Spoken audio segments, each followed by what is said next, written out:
Bonjour, l'objectif de ce cours est de vous présenter pourquoi et comment mettre en forme des caractères dans un traitement de texte. Pour commencer, nous aborderons la mise en forme des caractères, puis la mise en forme des paragraphes et enfin, nous terminerons sur la mise en forme de la page.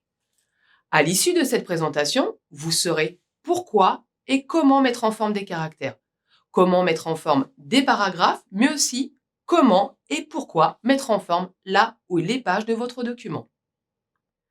Pourquoi devons-nous mettre en forme des caractères dans un texte?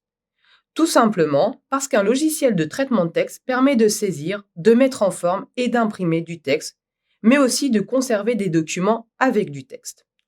Le fait de frapper votre texte au kilomètre diminue la lisibilité et la compréhension de celui-ci. Mais c'est une étape cruciale avant de débuter la saisie. En effet, il est mieux de saisir votre texte au kilomètre et ensuite d'appliquer la mise en forme que de taper une partie de votre texte et d'appliquer la mise en forme en même temps. Les attributs de forme s'appliquent à des blocs de caractères ou à des paragraphes. Il y a plusieurs éléments qui peuvent intervenir dans le traitement de la forme. Il y a les traitements qui s'appliquent sur la forme du caractère. On parle alors de mise en forme, exemple le gras sur un ensemble de caractères, ou bien les listes à puces sur un paragraphe. Enfin, il y a ceux qui déterminent les zones de la feuille et qui seront imprimées. On utilise alors l'expression de mise en page. Maintenant, nous allons voir la mise en forme de caractères. La mise en forme des caractères permet de choisir une police de caractères, d'augmenter ou de diminuer la taille des caractères, de placer du texte en gras, en italique ou bien encore en couleur. Pour mettre en forme les caractères, vous aurez besoin d'activer les outils dans les fonctionnalités de votre logiciel de traitement de texte. Pour modifier la mise en forme des caractères, vous devez sélectionner le caractère, le mot ou bien le paragraphe, soit avec la souris, soit avec votre clavier. Puis ensuite, vous appliquerez la mise en forme souhaitée. Prenons l'exemple de différentes mises en forme. Les mises en forme vous permettent d'associer différentes actions sur la police. Il y a un choix de police prédéfini dans le menu police à thème. Mais également des actions sur le style, par exemple normal, gras, italique, souligné. Pour changer la taille ou la couleur de police, vous pouvez vous aider des boutons qui se trouvent dans la barre d'outils ou le ruban de votre logiciel de traitement de texte. Vous pouvez aussi intervenir sur les effets du caractère. Par exemple, exposant, barré doublé, indice, ombre, contour et relief, empreinte, petite majuscule, majuscule et masqué. Si vous ouvrez la boîte de dialogue police, vous aurez toujours un aperçu des modifications que vous êtes en train d'appliquer avant la validation. Qu'est-ce qu'un paragraphe et comment mettre en forme un paragraphe? Un paragraphe est composé de plusieurs lignes. Il se termine toujours par un retour à la ligne marqué par le pied de mouche, caractère non imprimable. Il permet de faire apparaître les marques de mise en forme du paragraphe. L'alignement du paragraphe s'effectue par rapport aux marges de votre document. Si vous souhaitez aligner votre paragraphe, vous pouvez utiliser les icônes de mise en forme de paragraphe qui se trouvent dans le menu du logiciel de traitement de texte. Vous pouvez aligner votre paragraphe à gauche, le centrer, aligner votre paragraphe à droite ou bien encore le justifier. Attention, l'alignement justifié peut conduire à une mise en forme avec de grands espaces entre les mots. Il est possible de le modifier dans les options avancées de la boîte de dialogue. Les interlignes portent bien leur nom. En effet, ils permettent de créer des espaces entre les lignes. Votre paragraphe sera à la fois structuré et aéré. Les interlignes permettent de ne pas sauter de ligne entre les lignes. Les espacements avant et après les paragraphes permettent de dissocier les paragraphes entre eux.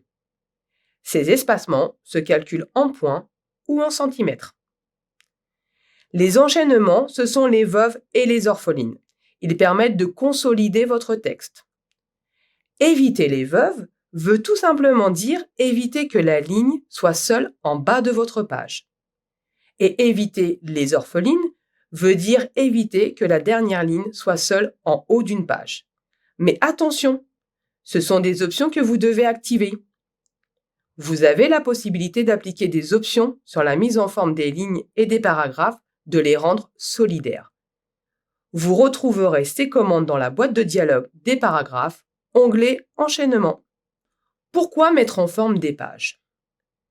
La mise en forme des pages concerne toutes les pages qui composent votre document. Elle sert à définir les marges, l'orientation portrait ou paysage, les colonnes, les bordures, les en-têtes et pieds de page. Nous allons voir ensemble toutes les spécificités de la mise en forme de votre page. Les marges. Par défaut, les marges sont prédéfinies par le logiciel de traitement de texte que vous utilisez. Vous pouvez les modifier en cliquant sur le bouton marge ou bien vous pouvez les modifier dans l'onglet Mise en page. Si vous souhaitez personnaliser vos marges, vous devez cliquer sur l'option Personnaliser. L'orientation de la page. Vous pouvez la modifier. Soit format paysage, la lecture de votre page se fera à l'horizontale, soit format portrait, la lecture de votre page se fera en verticale. Les colonnes. Si vous souhaitez insérer des colonnes dans votre document afin de travailler comme dans un journal, il faudra sélectionner l'option Colonnes grâce à l'icône. Attention, cette option en colonne est différente des colonnes d'un tableau. Ça n'a rien à voir. Les bordures. Elles vous permettront d'ajouter des traits en dessous, au-dessus du texte, à gauche, à droite du texte. Vous pouvez également les combiner et aussi appliquer des styles de bordure et enfin choisir l'épaisseur du trait de la bordure. Les en-têtes et pieds de page. Ils contiennent des informations qui s'afficheront sur toutes les pages de votre document. L'information peut être soit en haut de page pour les en-têtes ou en bas de page pour les pieds de page. Les puces et les numérotations peuvent se définir grâce aux boutons qui se trouvent dans la barre d'outils. Elles sont représentées par des lignes précédées par des numéros ou des symboles. Vous avez la possibilité de choisir le style de puce ou le style de numérotation. Les styles. Le style par défaut est normal, mais vous pouvez le modifier avant de choisir votre style. Vous pouvez consulter tous les styles accessibles et vous pouvez également créer votre propre style grâce au bouton Créer un style. Pour conclure, nous avons abordé la mise en forme des caractères avec le style de police, gras, italique, la taille, la couleur du caractère. Nous avons vu également la mise en forme du paragraphe avec ses alignements, ses interlignes ainsi que ses enchaînements.